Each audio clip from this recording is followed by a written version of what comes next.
Parliament ने मुद्दत नहीं लिखी तो नाअहली ताहयात क्यों? नाअहली ताहयात होगी, ये कहां लिखा है? सुप्रीम कोर्ट ने ताहयात नाअहली का फैसला आइन के तहत नहीं अपनी सोच के मुताबिक किया है। झूठ बोलने वाला ताहयात नाअहल और बगावत करने वाला 5 साल नाअहल कैसे हो सकता है? अदालत का मूड हो तो ताहयात नाअहली करे, मूड हो तो छोड़ दे, ऐसा नहीं हो सकता। एक बार क्वालिफाई ना करने वाले को अगले इंतखाबात में कैसे रोका जा सकता है? चीफ जस्टिस काजी फैज ईसा के 62(1) केस में रिमार्क्स। वकील खुर्रम रजा ने दलाइल दिए, ताहयात नाअहली खत्म करने के लिए आइन में तरमीम करना पड़ेगी। एक बार नाअहल हमेशा नाअहल रहेगा। चीफ जस्टिस ने कहा, आप आमिरों की हिमायत कर रहे हैं, मुंतखब नुमाइंदों की कानून साजी को हकारत से नहीं देखा जा सकता। क्या 5 जजेस की दानिश 326 पार्लियामेंटेरियंस की दानिशमंदाना कानून साजी खत्म कर सकती है? आइन का तकद्दुस तब होगा जब उसे हम मानेंगे। पूरे पाकिस्तान को यरगमाल बनाने वाले दोबारा इलेक्शन लड़ रहे हैं। मुनाफिक काफिर से ज्यादा खतरनाक है। अदालती मुआवन अजीज भंडारी ने कहा, हकायक पर सुप्रीम कोर्ट डिक्लेरेशन दे सकती है। चीफ जस्टिस ने कहा कि अदालत को सिर्फ ये बताएं कि नाअहली ताहयात होगी या 5 साल। केस की समाअत आज फिर होगी। आमिर मुंतखब होकर नहीं, आइन तोड़कर आता है। आमिर लोगों को इंतखाबात से बाहर रखने के लिए कभी डिग्री तो कभी सादिक और अमीन की शर्त लगाता है। आमिरों ने सादिक और अमीन की शर्त अपने लिए क्यों ना रखी? आप लोग फौजी आमिर के सामने कोई बात नहीं करते। चीफ जस्टिस के रिमार्क्स। कहा, इलेक्शन सर पर हैं, ताहयात नाअहली का मसला हल करना है। 8 फरवरी के इलेक्शन से मुतल्लिक कन्फ्यूजन ना फैलाई जाए। मुख्तलिफ अदालतों में दायर दरखास्तों की वजह से इलेक्शन में रुकावट पैदा हो गई। जस्टिस मंसूर अली शाह ने रिमार्क्स दिए, अजीब नहीं लगता कि क्रिमिनल्स दोबारा इलेक्शन लड़ सकता है, सिविल नौयत की गलती वाला नहीं। कागजाती नामजदगी में गलत बयानी पर कहा जा सकता है आप अमीन नहीं हैं, ये तो नहीं कहा जा सकता कि आप सारी जिंदगी के लिए इंतखाबात नहीं लड़ सकते। वकील उस्मान करीम ने दलाइल दिए, नॉन मुस्लिम के साथ भी सादिक और अमीन लगाया गया, यहाँ अमीन का मतलब इस्लाम वाला नहीं लिया जाएगा। चीफ जस्टिस ने रिमार्क्स दिए, कौन तय करेगा सादिक और अमीन कौन है? जस्टिस जमाल खान मंदुखेल ने रिमार्क्स दिए, कौन तयन करेगा किसका किरदार अच्छा है किसका नहीं? समी बलोच फैसले में 62(1) की तशरीही जज ने फैसल वावदा केस में कैसे बदल दी? चीफ जस्टिस काजी फैज ईसा का वकील उस्मान करीम से सवाल। उस्मान करीम ने कहा कि सुप्रीम कोर्ट ने 2013 में अल्लाह दीनू भैयो केस में 62(1) के तहत नाअहली दी। इसी फैसले पर इन्हसार करके सुप्रीम कोर्ट के 5 रुकनी बेंच ने ताहयात नाअहली मुतारिफ करवा दी। 2020 में 3 रुकनी बेंच ने अल्लाह दीनू भैयो नजरसानी केस में नाअहली का लदम करार दी। जस्टिस सुमरता बंदयाल ने फैसल वावदा केस में 2020 के फैसले पर इन्हसार कर लिया। चीफ जस्टिस ने कहा, यानी जस्टिस बंदयाल ने अपने ही मौक़िफ़ की नफी कर दी। उस्मान करीम ने कहा, ताहयात नाअहली का फैसला साबिक चीफ जस्टिस उमरता बंदयाल ने लिखा। जस्टिस बंदयाल ने बाद में दिए गए फैसलों में मुख्तलिफ मौक़िफ़ अपनाया।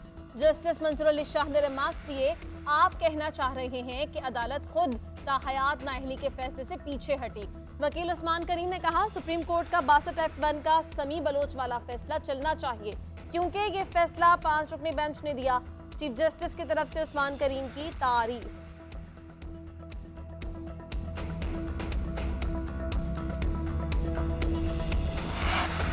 तहरीक इंसाफ की बल्ले का निशान वापस लेने के खिलाफ दरखास्त खारिज। लाहौर हाई कोर्ट ने दरखास्त नाकाबिले समाअत करार दे दी।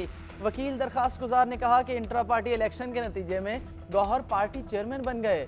इलेक्शन कमीशन ने नताइज तस्लीम न किए और इंतखाबी निशान बल्ला वापस ले लिया। गुज़श्ता रोज पेशावर हाई कोर्ट ने PTI इंट्रा पार्टी इलेक्शन और इंतखाबी निशान केस पर हुक्म इम्तना वापस लिया था। फैसले के बाद इलेक्शन कमीशन का बल्ले का निशान वापस लेने का फैसला बहाल हो गया। उधर तहरीक इंसाफ का बल्ले का निशान वापस लेने के लिए सुप्रीम कोर्ट से रुजू। सुप्रीम कोर्ट से पेशावर हाई कोर्ट का फैसला कलअदम करार देने की इस्तदा।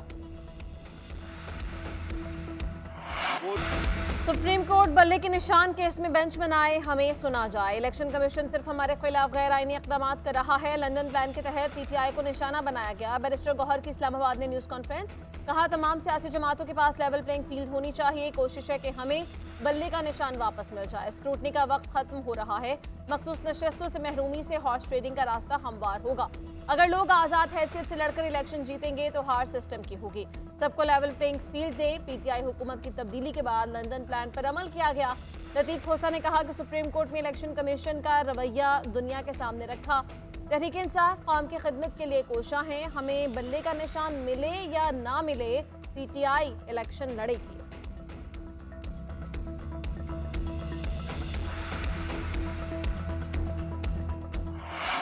चेयरमैन पीपल्स पार्टी बिलावल भुट्टो की मुखालफिन पर लफ्जी गोलाबारी, बोले दिल की तकलीफ होती है तो लंदन भाग जाते हैं। उस वक्त भी कहा था इतना दूर जाने की जरूरत नहीं है, कराची में हॉस्पिटल मौजूद है। नून लीग ने रायविंड में दिल का कोई हॉस्पिटल नहीं बनाया। रायविंड में इज्तिमा से खिताब में कहा नफरत और तकसीम की सियासत पर यकीन नहीं रखते। नून लीग और पीटीआई की तरह झूठे वादे नहीं करेंगे। पीपल्स पार्टी को मौका दिया गया तो अवाम से किए वादे पूरे करेंगे। रायविंड के लोगों को समझना चाहिए, अवामी हुकूमत बनानी है तो ये नून लीग नहीं कर सकती। अवामी हुकूमत सिर्फ शहीदों की जमात ही बना सकती है। 300 यूनिट तक मुफ्त बिजली चाहिए तो तीर पर ठप्पा लगाना होगा। सरकारी मुलाजमीन की तनख्वाह डबल करेंगे, बेरोजगार नौजवानों की मदद करेंगे।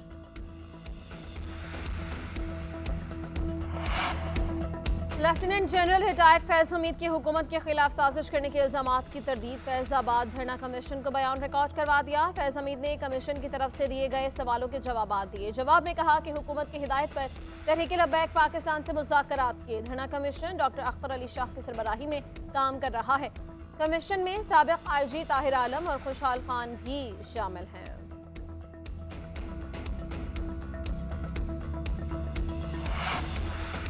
नैब सजा याफ्ता के लिए 10 साला नाअहली की मुद्दत बहाल। इस्लामाबाद हाई कोर्ट के सिंगल बेंच का फैसला डिवीजन बेंच ने मुअत्तल कर दिया।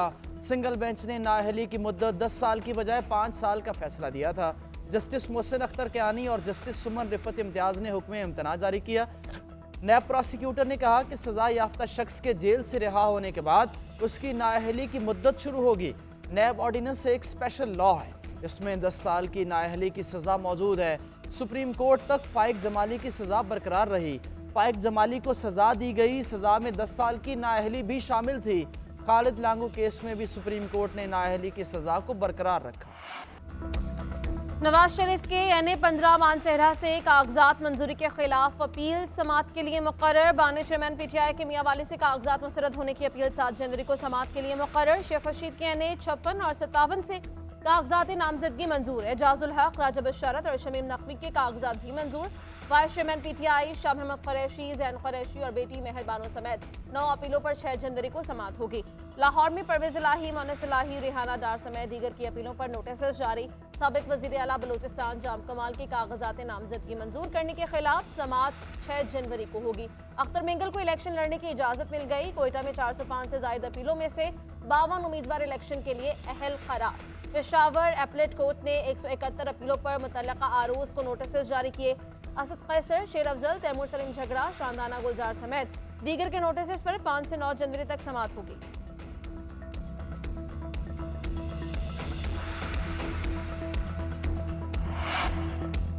आम इंतखाबात में किस हल्के से नून लीग का कौन सा उम्मीदवार? लाहौर में कौमी असम्बली की 14 नशिस्तों पर उम्मीदवारों के नाम फाइनल।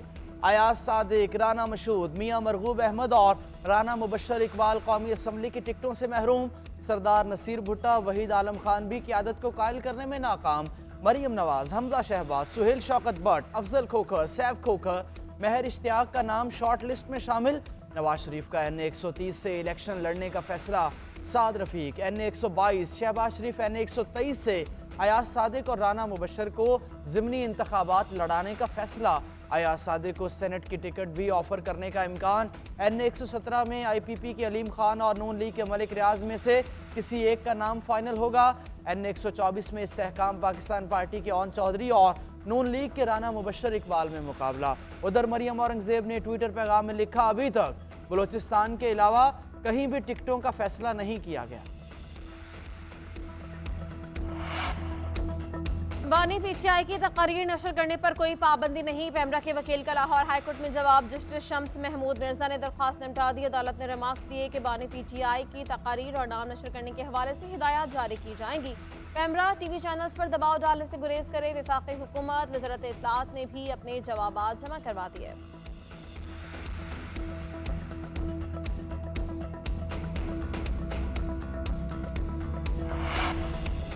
डेरा गाजी खान में साबिक वजीर जरताज गुल के खिलाफ मुकदमा दर्ज। बॉर्डर मिलिट्री पुलिस थाना सखी सरवर में मुकदमा दर्ज किया गया। शहरी जफर हुसैन से हॉस्पिटल में नौकरी के लिए 5 लाख रुपए रिश्वत लेने का इल्जाम।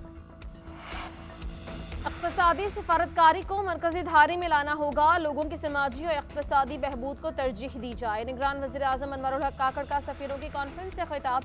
कहा, पाकिस्तान की खारिजा पॉलिसी को मुआशी तौर पर मजबूत रियासत की जानिब रहनुमाई करनी चाहिए। खारिजा पॉलिसी का मकसद दुनिया में अमन और बाहमी फ़ायदेमंद ताल्लुकात के लिए होना चाहिए। पाकिस्तान बैनुल-अक़वामी कानून और अक़वाम मुत्तहिदा के चार्टर के मकासद और उसूलों के लिए खड़ा रहेगा। पाकिस्तान फ़लस्तीनी कॉज की हिमायत जारी रखेगा। मसला कश्मीर की सलामती काउंसिल की करारदादों के मुताबिक हल की हमेशा हिमायत करेंगे।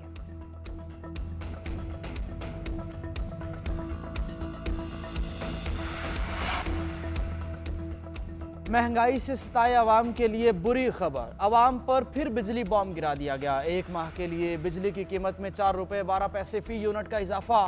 कीमत नवंबर के फ्यूल प्राइस एडजस्टमेंट की मद में बढ़ाई गई। नेपरा ने नोटिफिकेशन जारी कर दिया। मौजूदा इजाफा बिजली सार्फिन से जनवरी के बिलों में वसूल किया जाएगा। इजाफे का इत्तला के इलेक्ट्रिक सार्फिन पर नहीं होगा।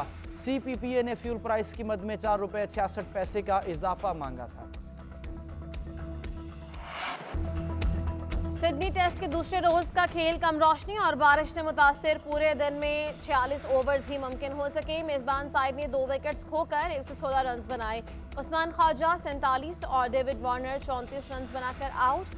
मार्नस लबुशेन 23 और स्टीव स्मिथ 6 रन के साथ क्रीज पर मौजूद। ऑस्ट्रेलिया को पाकिस्तान की पहली इनिंग्स की बर्तरी खत्म करने के लिए 197 रन दरकार। सलमान अली आगा और आमिर जमाल ने 1-1 शिकार किया। पाकिस्तानी टीम पहले इनिंग्स में 313 रन बनाकर आउट। कौमी खिलाड़ियों की नाकिस फील्डिंग की रिवायत बरकरार। पर्थ और मेलबर्न के बाद सिडनी टेस्ट में भी फील्डर्स ने बॉलर्स की मेहनत पर पानी फेर दिया। पहली स्लिप में फील्डिंग पाकिस्तानी खिलाड़ियों के लिए डरावना ख्वाब बन गई। अब्दुल्ला शफीक के बाद साइम अयूब ने भी अपना हिस्सा डाल दिया। स्लिप में डेविड वार्नर का आसान कैच गिरा दिया।